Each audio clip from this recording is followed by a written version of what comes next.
ناظرین،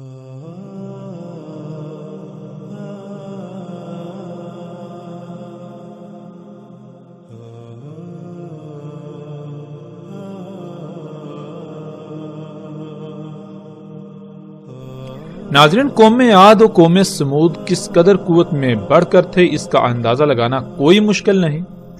اس وقت سکرین پر نظر آنے والی تصاویر انڈیا کے صوبے مہاراشٹرا میں ایک مقام کی ہیں جس کا نام لونر ہے، اور تصاویر میں نظر آنے والا گڑھا جو پانی سے بھرا ہوا ہے اسے لونر جھیل کا نام دیا جاتا ہے۔ اس جھیل کو 1823 میں برطانوی راج کے ایک برطانوی افسر جس کا نام الیگزینڈر لونر تھا اس نے دریافت کیا، اور اسی وجہ سے اس کا نام لونر رکھا گیا، اور یہاں موجود بستی کا نام بھی لونر رکھا گیا۔ ناظرین، یہ جھیل قوم سمود کی طرف سے قوم عاد پر پھینکے گئے ایک بم کی وجہ سے وجود میں آئی۔ وہ بم کس قدر طاقتور تھا اس کا اندازہ اس کے پھٹنے سے وجود میں آنے والے اس گڑھے کے سائز سے لگایا جا سکتا ہے۔ اس گڑھے کی لمبائی تقریباً 1980 میٹر، چوڑائی 1840 میٹر، گہرائی 150 میٹر، اس کے کنارے سطح زمین سے 20 میٹر بلند ہیں، یعنی تقریباً اس گڑھے کا قطر 2 کلومیٹر ہے۔ قوم عاد سمیت گزشتہ قومیں کس قدر قوت میں بڑھ کر تھیں آج کا انسان اس کا تصور نہیں کر سکتا۔ ان کے پاس جو اسلحہ تھا وہ بھی کس قدر قوت کا حامل تھا، وہ قومیں کس قدر قوت کی حامل تھی، اس کا اندازہ ہم اس جھیل سے لگا سکتے ہیں۔ اور اس کے علاوہ ان گڑھوں سے جو ان قوموں کے درمیان ہونے والی عالمی ایٹمی جنگ جسے اللہ سبحانہ وتعالی نے قرآن میں القاریہ کہا سے وجود میں آئے۔ تصاویر میں نظر آنے والے یہ گڑھے قوم عاد اور قوم سمود جن 2 ایٹمی جنگوں میں ہلاک ہوئے ان جنگوں میں پھٹنے والے بموں سے وجود میں آئے۔ ناظرین، اس وقت سکرین پر نظر آنے والی تصاویر قوم سمود کے ان آثار کی ہیں جن کا اللہ سبحانہ وتعالی نے قرآن میں بار بار ذکر کیا، اور بار بار یہی کہا کہ کیا تم نے نہیں دیکھا وہ کیسے ہلاک ہوئے؟ کیا تم نے زمین میں سیر نہیں کی کہ ان کے گھروں میں نہیں گھومے پھرے؟ اللہ سبحانہ وتعالی نے قرآن میں بار بار ایسا کیوں کہا؟ اللہ سبحانہ وتعالی نے قرآن میں ایسا بار بار اس لیے کہا تاکہ تم عبرت حاصل کرو، کیونکہ آج جو کچھ تم کر رہے ہو یہ سب تو پہلی ہلاک شدہ اقوام کر چکی، جس سے وہ ترقی، سہولتوں، آسائشوں اور زمین میں اصلاح کا نام دیتے تھے، لیکن کیا یہ سب حقیقتاً اصلاح تھا یا پھر فساد؟ وہ فساد جس کا وہ خود ایسے شکار ہوئے کہ ان کا نام و نشان تک مٹ گیا، اور ان کے یہ آثار تمہارے لیے عبرت کا نشان بنا دیے گئے، اور اس کے باوجود آج تم یعنی دنیا میں آباد موجودہ لوگ بھی وہی سب کر رہے ہیں، تو پھر عنقریب تمہارا انجام بھی بالکل وہی ہونے والا ہے۔ ناظرین، قوم سمود کے چٹانوں میں تراشیدہ ان گھروں کو دیکھیں تو سوال یہ پیدا ہوتا ہے کہ کیا آج کے انسان جو ترقی اور ٹیکنالوجی کے نام پر بڑے بڑے دعوے کر رہے ہیں، ان سب ایجادات کے باوجود، ایسی جدید ترین ٹیکنالوجی کے باوجود، ایسی ہی چٹانوں میں ایسے گھر تراشے جا سکتے ہیں؟ کیا موجودہ انسان اس ٹیکنالوجی، ان ایجادات سے ایسی چٹانوں میں اس طرح کے گھر تراش سکتے ہیں؟ آج دنیا کے بڑے بڑے نامور سائنسدان، یونیورسٹیاں اور تحقیقاتی ادارے گزشتہ ہلاک شدہ اقوام کے ان آثار پر تحقیقات کے بعد اس نقطہ پر پہنچے کہ آج جو ٹیکنالوجی، جو ایجادات انسان کر چکا ہے، ان سے ایسے چٹانوں میں ایسے گھر تراشنا ناممکن ہے۔ موجودہ انسان اس کا تصور بھی نہیں کر سکتے۔ پھر ان کا مزید یہ کہنا ہے کہ اول تو یہ کام انسان کا نہیں، اور اگر اس بات کو تسلیم کر لیا جائے تو جن انسانوں نے یہ گھر تراشے وہ ٹیکنالوجی میں موجودہ انسانوں سے بہت بڑھ کر تھے، جن کا تصور موجودہ انسان کے بس سے باہر ہے۔ قرآن میں اللہ سبحانہ وتعالی نے یہ بات واضح کر دی کہ زمین کا اختیار انسان کو دیا گیا، نہ کہ اس کے علاوہ کسی دوسری مخلوق کو۔ تو یہ سب کچھ ان قوموں کا کیا درا ہے جو اپنے انہی مفسد اعمال کے سبب ہلاک ہو کر صفحہ ہستی سے مٹ چکے، جس سے یہ بات روز روشن کی طرح عیاں ہے کہ یہ سب گزشتہ انسانوں کے ہی اعمال ہیں۔ جب یہ سب انسانوں کے ہی آثار ہیں اور وہ ٹیکنالوجی میں ناقابل تصور حد تک موجودہ انسانوں سے بڑھ کر تھے، اس کے باوجود جب ہلاکت آئی تو کچھ بھی ان کے کام نہ آیا، تو موجودہ انسانوں کا عنقریب کیا انجام ہونے والا ہے، یہ بھی پھر ڈکا چھپا نہیں۔ موجودہ انسانوں کے ساتھ بھی بالکل ویسا ہی ہونے والا ہے۔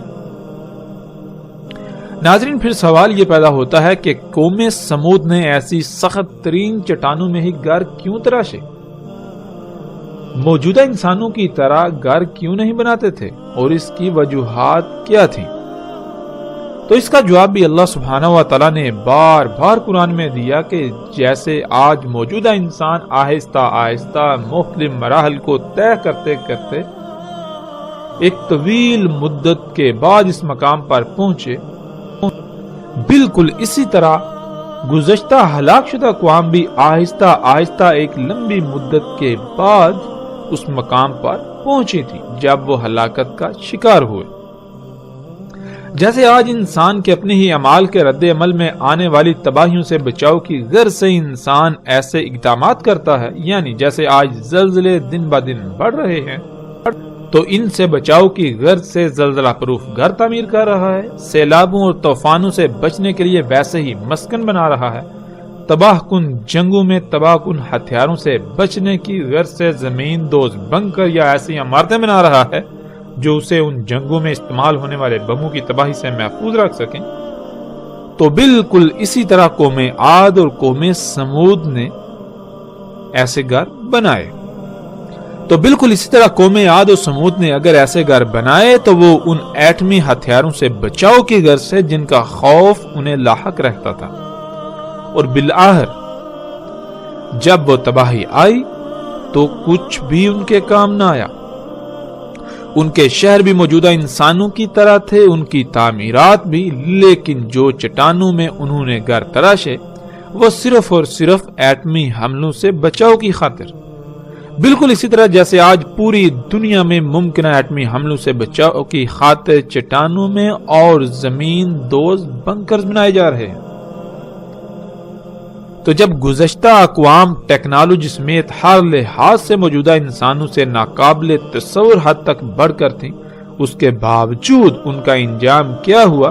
وہ صفحہ ہستی سے مٹ گئے، کچھ بھی ان کے کام نہ آیا۔ جو کچھ بھی انہوں نے بنایا تو کیا موجودہ انسانوں کے کچھ کام آئے گا جو کچھ یہ بنا رہے ہیں؟ اس کے باوجود کہ یہ انہیں مسیحا سمجھ رہے ہیں، بالکل اسی طرح جیسے وہ بھی اپنی ان ایجادات کو مسیحا سمجھتے رہے، لیکن یہ سب دجال محض دھوکہ ثابت ہوا۔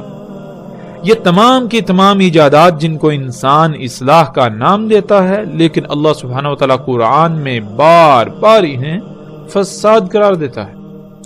انسان انہیں اپنے لیے مسیحا سمجھتا ہے، لیکن قرآن میں اللہ سبحانہ وتعالی نے انہیں بار بار محض ایک دھوکہ قرار دیا، جس دھوکے کا شکار پہلی بھی 6 اقوام ہو کر صفحہ ہستی سے مٹ چکی، اور نبی علیہ السلام نے اسے دجال کہا کہ انسان انہیں اپنے لیے مسیحا سمجھیں گے، لیکن حقیقت میں یہ مسیحا نہیں بلکہ دجال ہے۔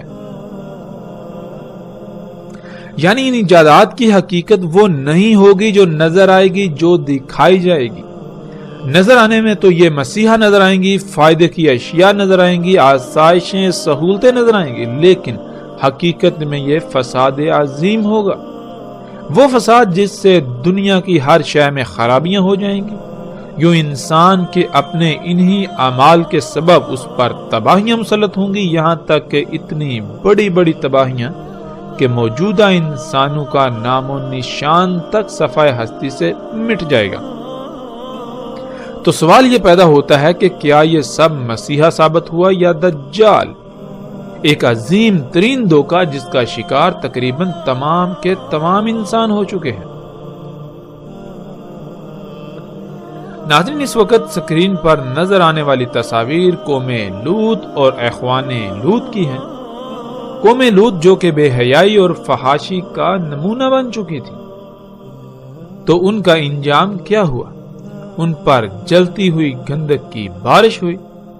ناظرین، سوال یہ پیدا ہوتا ہے کہ کوئی قوم اس قدر بے حیا اور فحاش کیسے بن سکتی ہے کہ ان میں رائی برابر بھی کوئی جھجک نہ رہے اور وہ کھلم کھلا بدکاری کرنے میں اپنا کوئی ثانی نہ رکھتی ہو۔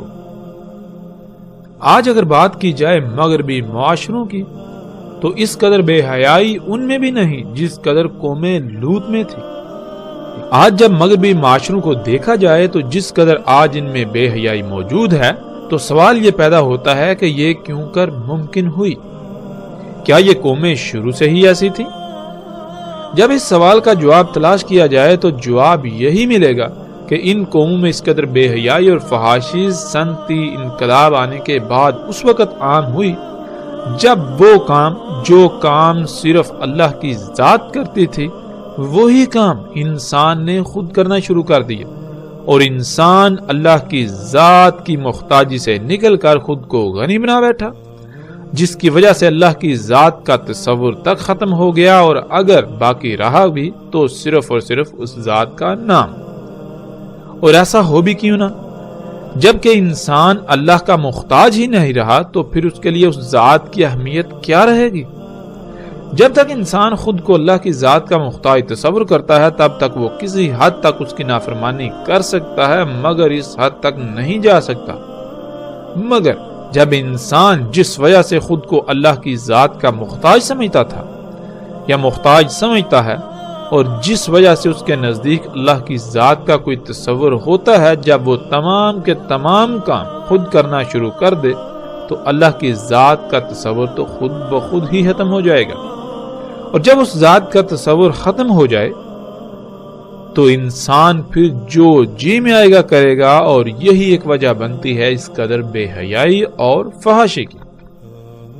ناظرین، ورنہ آج بھی جن معاشروں میں اللہ کی ذات کا تصور موجود ہے، وہ گاڈ کے نام سے ہو یا ایشور کے نام سے یا کسی بھی نام سے، وہ معاشرے بت پرست ہوں یا جہالت کی انتہا پر، وہ بے حیائی میں اس قدر بڑے ہوئے نہیں ملیں گے، کیونکہ وہ خود کو کسی نہ کسی حد تک اس ذات کا محتاج سمجھتے ہیں، جس کی وجہ سے ان میں کسی حد تک اس ذات کا ڈر موجود ہوتا ہے۔ لیکن جب یہ ڈر نکل جائے یا ختم ہو جائے تو انسان بے لگام گھوڑے کی طرح آزاد ہو جاتا ہے، پھر وہ سب کچھ کرتا ہے جس پر اس کا نفس اسے ابھارتا ہے۔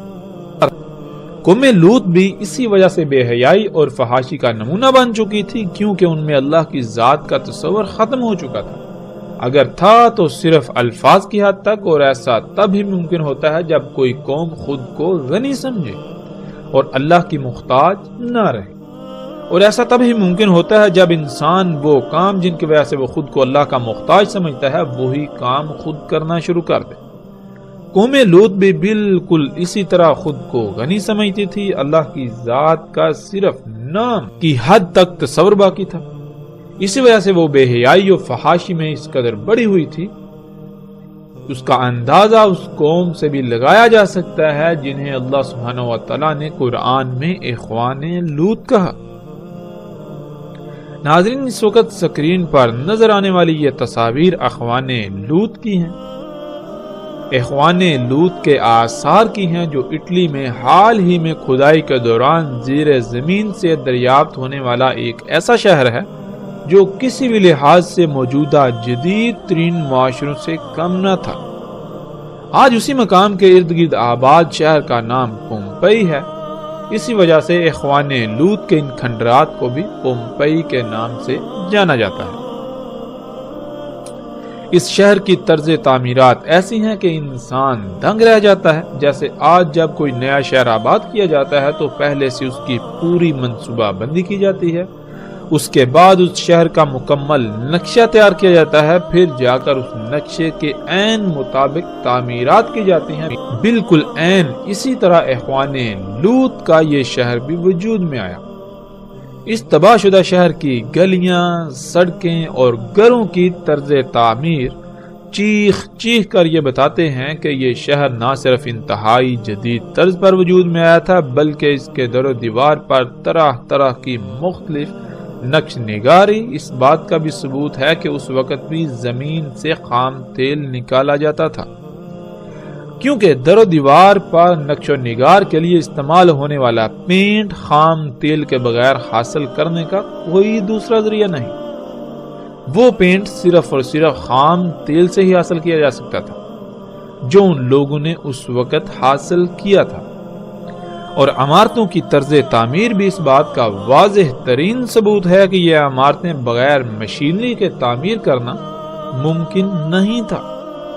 اس وقت ان لوگوں کے پاس بھی ایسی ہی یا اس سے بڑھ کر مشینیں تھیں جو آج کے انسانوں کے پاس ہیں۔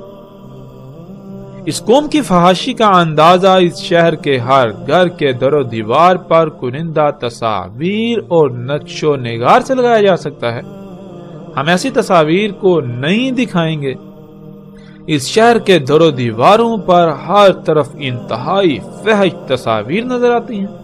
نہ صرف تصاویر بلکہ جنسی اعضاء سے مماثلت رکھتے مجسمے جگہ جگہ نصب تھے۔ گھروں میں سجاوٹ تک کے لیے جو بھی اشیاء استعمال کی جاتی تھی وہ بھی جنسی اعضاء سے مماثلت رکھتی تھی۔ ایسا فحش ترین معاشرہ کہ جس کا آج تصور کرنا بھی محال ہے، تو ان کا انجام کیا ہوا؟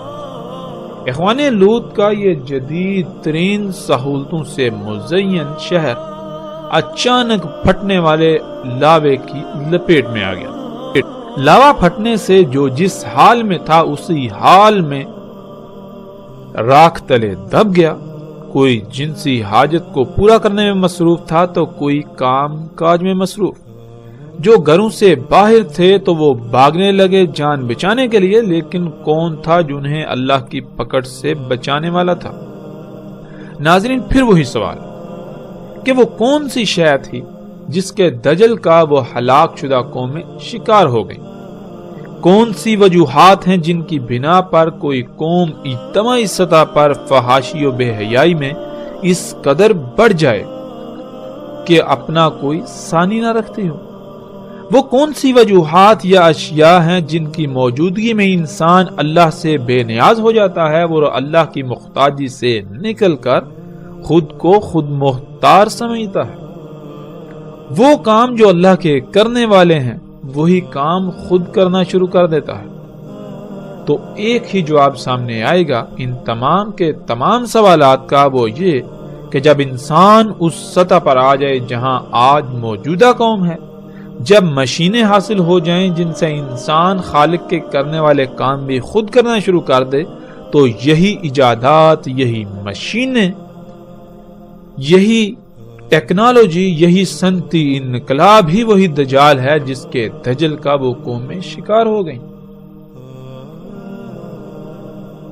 جب ہلاکت آئی تو کچھ بھی ان کے کام نہ آیا۔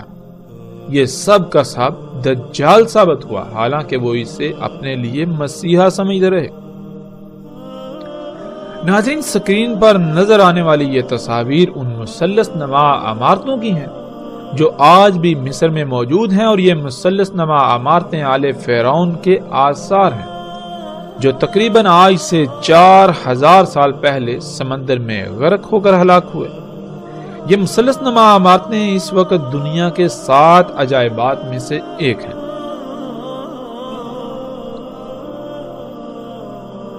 قرآن میں اللہ سبحانہ و تعالیٰ نے ان عمارتوں کو اوتاد کہا، اور اس وقت کے فرعون اور آل فرعون کو ان کا بانی قرار دیا، جس کی تفاصیل ہلاک شدہ اقوام کے موضوع پر آنے والے ایک ساتھ میں آئیں گے۔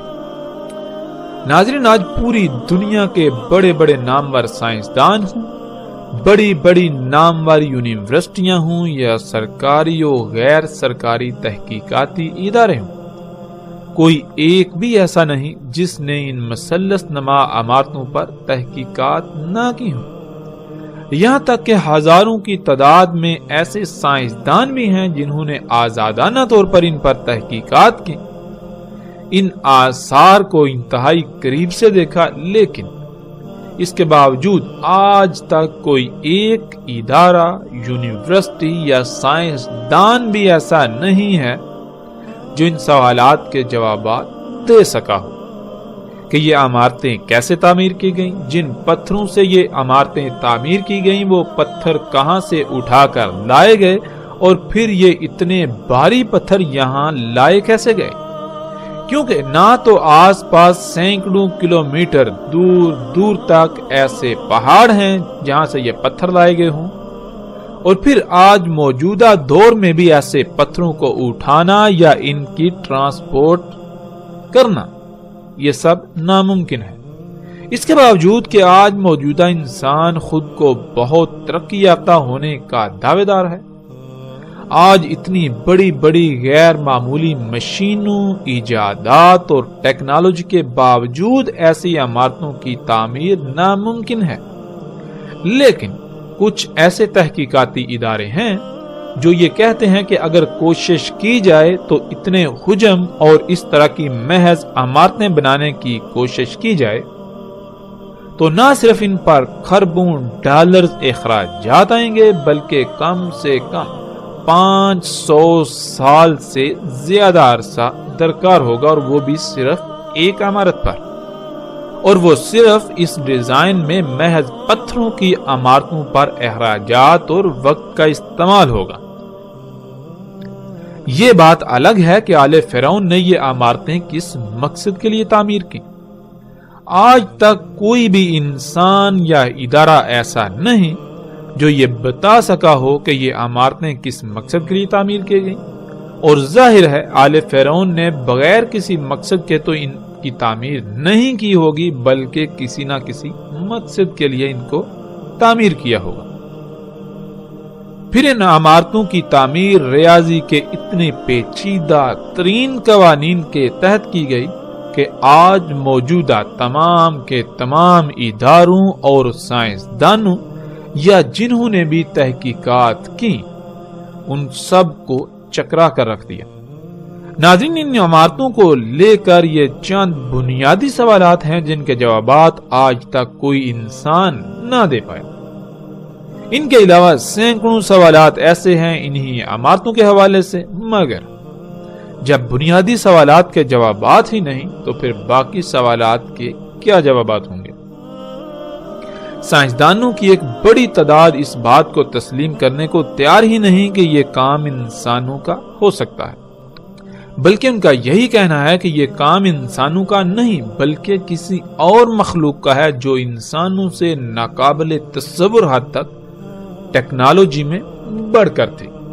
لیکن اس بات کو جھٹلایا نہیں جا سکتا کہ یہ کام انسانوں کا ہی ہے۔ تو جب یہ بات ثابت شدہ ہے کہ یہ کام انسانوں کا ہی ہے تو پھر ان کا کہنا یہ ہے کہ جن انسانوں نے یہ تعمیرات کی وہ موجودہ انسانوں سے ٹیکنالوجی اور ذہانت میں غیر معمولی حد تک بڑھ کر تھے۔ ناظرین، ان عمارتوں پر اٹھنے والے سوالات کے آج تک کوئی انسان جواب نہ دے پایا تھا کہ انہی عمارتوں سے تعلق رکھنے والے آل فرعون کے مزید ایسے آثار دریافت ہوئے جن کی تعمیرات بھی غیر معمولی ہیں، اور جب ان کے در و دیوار پر نگاہ دوڑائی جائے تو ان پر ایسی تصاویر کنندہ ہیں جو انسان کے رونگٹے کھڑے کر دیتی ہیں۔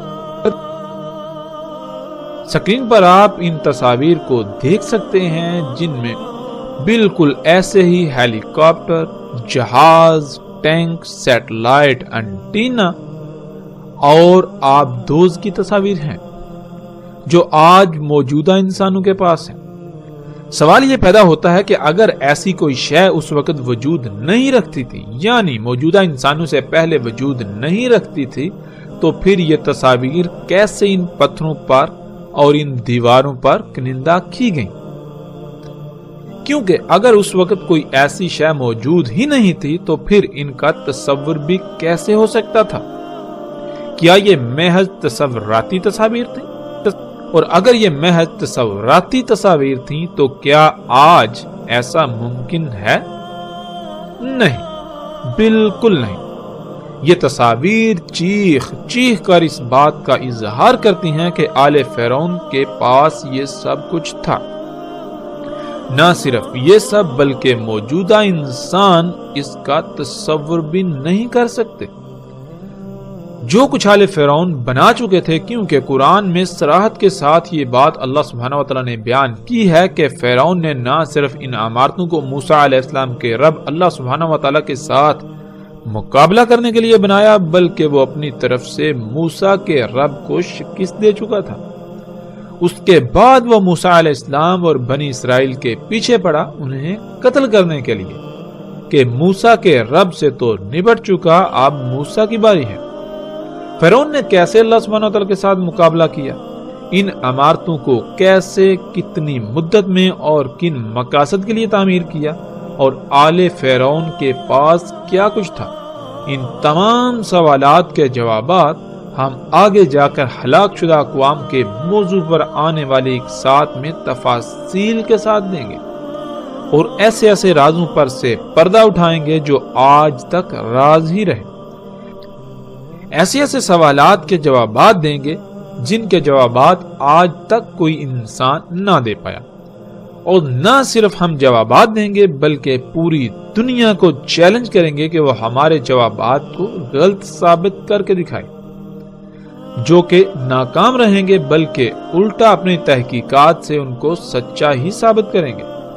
یہ تمام باتیں تو آنے والی ایک ساتھ میں ہوں گی، لیکن یہاں جو بات سامنے آتی ہے وہ یہ کہ جو اللہ کی ذات کے ساتھ مقابلے پر اتر آئے اور پھر وہ یہ سمجھے کہ اس نے اللہ کی ذات کو شکست دے دی، کیا وہ پتھر کے دور کا کوئی انسان ہو سکتا ہے؟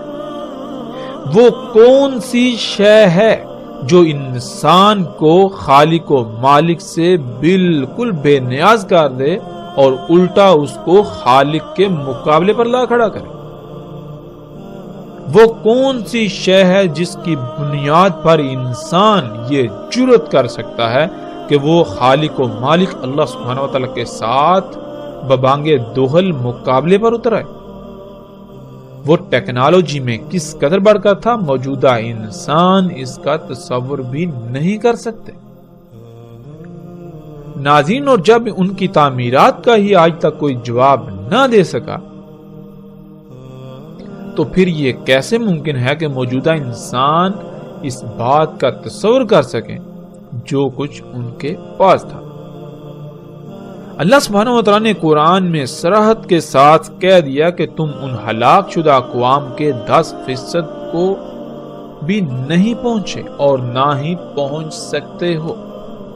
یعنی جو کچھ آج تم بنا چکے ہو، جو قوت، یہ جو مشینیں، یہ ٹیکنالوجی، یہ جتنی بھی ایجادات تم کر چکے ہو، یہ ان قوموں کا 10% بھی نہیں، اور نہ ہی تم ان کے 10% کو پہنچ سکتے ہو جو قومیں تم سے پہلے ہلاک ہو چکی۔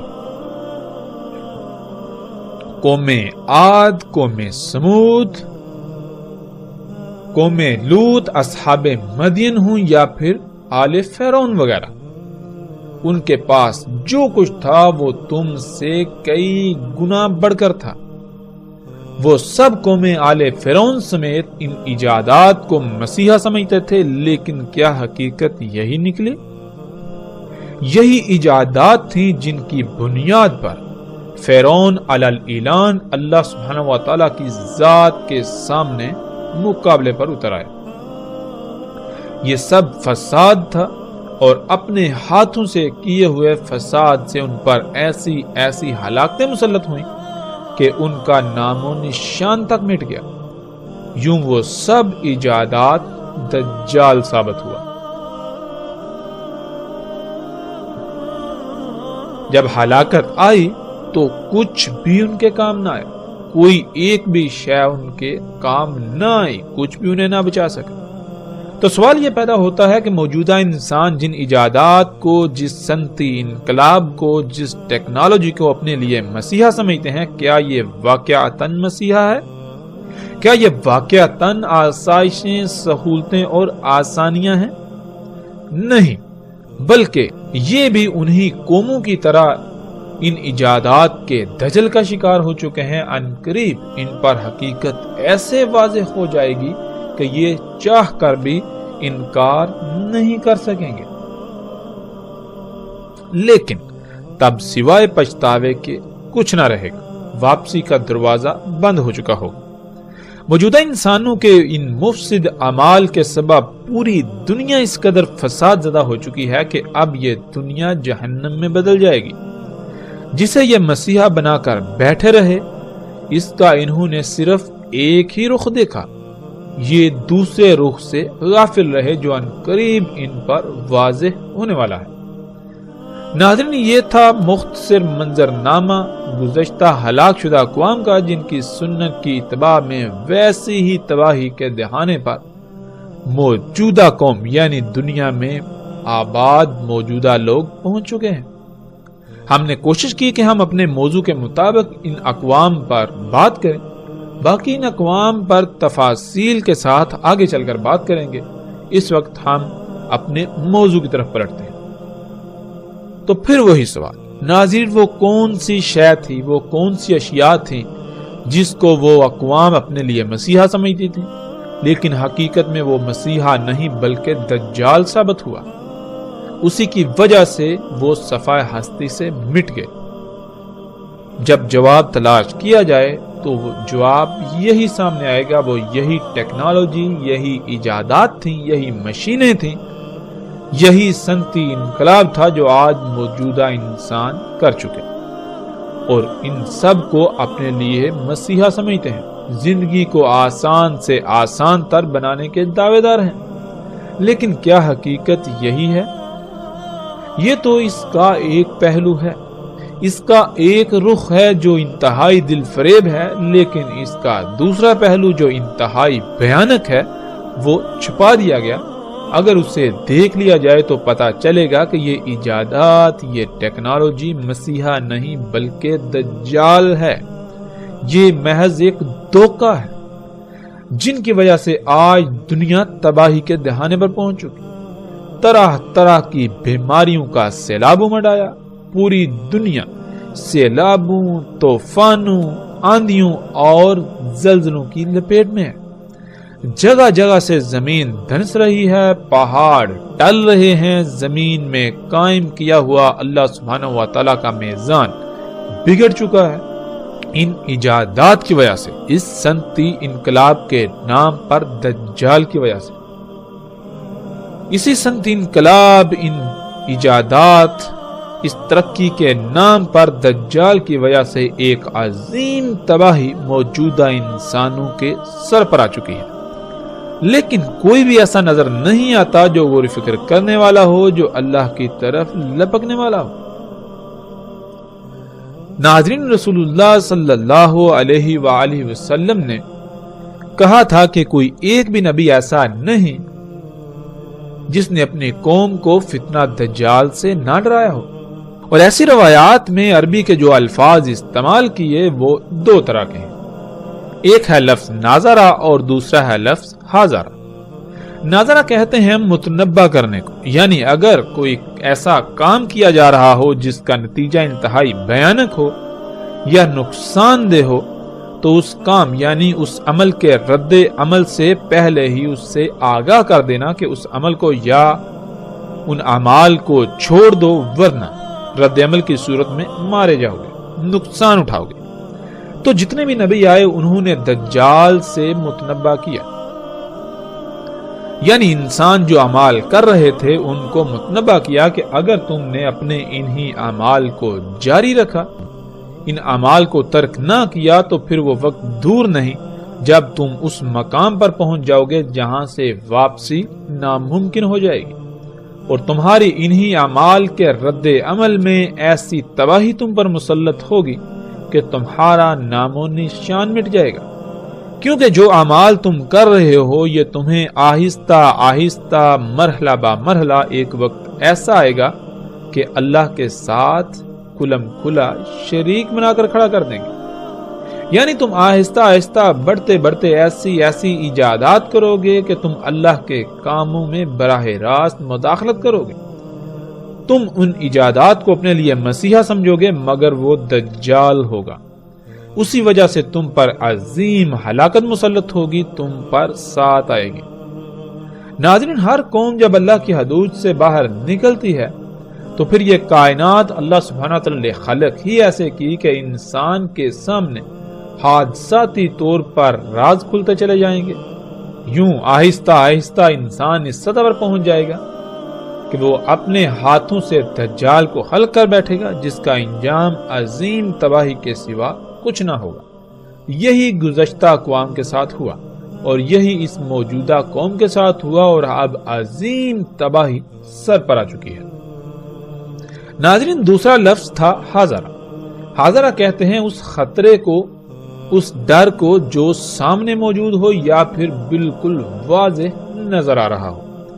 یعنی ہر نبی نے دجال سے ڈرایا، جو ایسا خطرہ تھا، ایسا فتنہ تھا جو موجود تھا۔ جب ہر نبی نے ڈرایا اور متنبہ کیا تو کیا وہ قومیں متنبہ ہوئیں؟ انہوں نے اپنے اعمال کو ترک کر دیا۔ قرآن میں اللہ سبحانہ و تعالی نے بار بار واضح کر دیا کہ نہیں، انہوں نے ہر نبی کی، ہر رسول کی تکذیب کر دی، تو پھر وہ اسی ہلاکت کا شکار ہوئے جس سے ان کو متنبہ کیا گیا تھا۔ اللہ سبحانہ و تعالی قرآن میں واضح طور پر اسے حیات الدنیا، یہ ایجادات قرار دیتا ہے، اور رسول اللہ صلی اللہ علیہ وآلہ وسلم نے اسے دجال کہا۔ فرق صرف اتنا ہے کہ لفظ دجال اصل عربی کا لفظ نہیں ہے، بلکہ دوسری زبانوں سے عربی میں داخل کیا گیا لفظ تھا، بالکل ایسے ہی جیسے آج آپ کو عربی کے اندر الفاظ کی ایک کثیر تعداد ملے گی جو عربی کے الفاظ نہیں ہیں بلکہ وہ دوسری زبانوں سے داخل ہوئے۔ مثلا جیسے لفظ ٹیکنالوجی ہے تو آج عربی میں وہ داخل ہو چکا اور اسے عربی لہجے میں ٹیکنالوجی کہا جاتا ہے۔ جیسے ہی تھوڑا وقت گزرے تو آئندہ آنے والی نسلیں یہ ماننے کو تیار ہی نہیں ہوں گی کہ یہ لفظ ٹیکنالوجی عربی کا لفظ نہیں ہے، بلکہ ان کے لیے یہ لفظ عربی کا ہی کہلائے گا اور انہیں نظر آئے گا۔ بالکل اسی طرح اس وقت لفظ دجال، جو کہ اصل عربی کا لفظ نہیں ہے، یہ کسی دوسری زبان کا لفظ تھا جو اس وقت عام استعمال ہوتا تھا، اور قرآن میں اللہ سبحانہ و تعالی نے لفظ غرور استعمال کیا جو کہ خالص اصل عربی کا لفظ ہے، لیکن اس وقت اس کا استعمال عام نہیں تھا، بلکہ اسی طرح جیسے قرآن میں لفظ الانفال آیا، جب یہ لفظ عربوں کے سامنے آیا تو وہ اس لفظ سے ہی واقف نہ تھے، تو سوال کر دیا کہ یہ انفال کیا ہے، تو صرف لفظ انفال کی وضاحت کے لیے پوری سورت انفال نازل ہوئی۔ ناظرین، بالکل اسی طرح اس وقت عربوں میں لفظ غرور استعمال نہیں ہوتا تھا، بلکہ لفظ غرور کی بجائے لفظ دجال عام استعمال ہوتا تھا۔ یعنی لفظ غرور کے متبادل کے طور پر لفظ دجال کا استعمال اس وقت عام تھا۔ دجال لفظ چونکہ اصل عربی کا لفظ نہیں اور قرآن اللہ سبحانہ وتعالی نے عربی میں نازل کیا، تو اسی وجہ سے رسول اللہ صلی اللہ علیہ وآلہ وسلم نے اس وقت کے لوگوں کو سمجھانے کے لیے جو اس وقت لفظ عام استعمال ہوتا تھا، جو سب کی سمجھ میں آنے والا تھا، اسے استعمال کیا۔ یوں لفظ غرور اور لفظ دجال دونوں ایک ہی معنی رکھتے ہیں۔ اللہ سبحانہ وتعالی نے اسے قرآن میں حیات الدنیا قرار دیا، جیسا کہ آپ اس آیت میں دیکھ سکتے ہیں۔ اللہ سبحانہ وتعالی کہتے ہیں وَمَا الْحَيَاةُ الدُّنْيَا إِلَّا مَتَاعُ الْغُرُورِ، اور نہیں ہے دنیا کی حیات مگر دھوکے کا ساز و سامان۔ یعنی یہ جو کچھ بھی اس وقت دنیا میں تمہیں نظر آ رہا ہے یا جو کچھ تم بنا چکے ہو، یہ محض ایک دھوکہ ہے۔ اور اللہ سبحانہ وتعالی نے قرآن میں بار بار کہا، اس پر زور دیا کہ کہیں اس دجل کا، اس دھوکے کا شکار نہ ہو جانا۔ یہ دنیاوی مال و متاع، یہ جو کچھ بھی ہے، یہ محض دھوکہ ہے، تو جو بھی اس کے دھوکے کا شکار ہوگا تو وہ دنیا اور آخرت میں ہلاکت کا شکار ہو جائے گا۔ اور اگر پوری کی پوری قوم ہی اس دھوکے کا شکار ہو جائے تو پھر دنیا کو فساد اور اس فساد کے ظاہر ہونے، یعنی انسانوں کے اعمال کے رد عمل کے طور پر آنے والی تباہیوں، اور بالآخر انسانوں کے نزدیک ایسی عظیم تباہی سے کوئی نہیں بچا سکتا جو انسانوں کا صفحہ ہستی سے نام و نشان مٹا دے۔ ناظرین، الحمدللہ ہم نے قرآن سے یہ جان لیا کہ وہ کون سی شے تھی جس سے تمام کے تمام نبیوں نے متنبع کیا۔ وہ یہی ٹیکنالوجی تھی، یہی ایجادات تھی، یہی دنیاوی مال و متاع تھا، اور انہی ایجادات کے سبب آنے والی عظیم تباہی سے متنبع کیا۔ تو پھر یہ کیسے ممکن ہو سکتا ہے کہ دجال اس کے علاوہ کچھ اور ہو؟ ایسا ممکن ہی نہیں کہ دجال اس کے علاوہ کوئی اور شے ہو۔ اب اصل سوال یہ ہے کہ اگر دجال یہی ایجادات ہیں، یہی صنعتی انقلاب ہے، تو کیا محمد رسول اللہ صلی اللہ علیہ وآلہ وسلم نے ان ایجادات کو دجال کہا؟ اور اگر ان کو دجال نہیں کہا تو کم از کم اتنے غیر معمولی امور کے بارے میں رسول اللہ صلی اللہ علیہ وآلہ وسلم نے کچھ نہ کچھ تو ضرور بتایا ہوگا۔ کیا یہ ایسا ممکن ہے کہ اتنے غیر معمولی امور جن کا آج سے چند صدیاں پہلے تصور کرنا بھی ممکن نہیں تھا، ان کے بارے میں رسول اللہ صلی اللہ علیہ وسلم نے کچھ بتایا نہ ہو؟ ایسا ممکن ہی نہیں۔ اگر ان کو دجال نہیں کہا تو پھر ان کو کیا کہا؟ کچھ نہ کچھ تو ضرور کہا ہوگا۔ ان ایجادات کے بارے میں کیا آج تک ہمیں بتایا گیا؟ کیا آج تک ہم نے یہ سوال اٹھایا؟ اگر نہیں تو کیوں؟ اللہ کے فضل سے اب ہم یہ جانیں گے کہ ان ایجادات کے بارے میں محمد رسول اللہ صلی اللہ علیہ وآلہ وسلم نے کیا کہا۔ جب قرآن ان ایجادات کو دجال کہہ رہا ہے تو پھر کیا محمد رسول اللہ صلی اللہ علیہ وآلہ وسلم نے بھی انہیں دجال کہا؟ اب ہم آتے ہیں اس طرف، اور روایات میں رسول اللہ صلی اللہ علیہ وآلہ وسلم کے الفاظ کو سامنے رکھتے ہوئے تفصیل کے ساتھ اس پر بات کرتے ہیں۔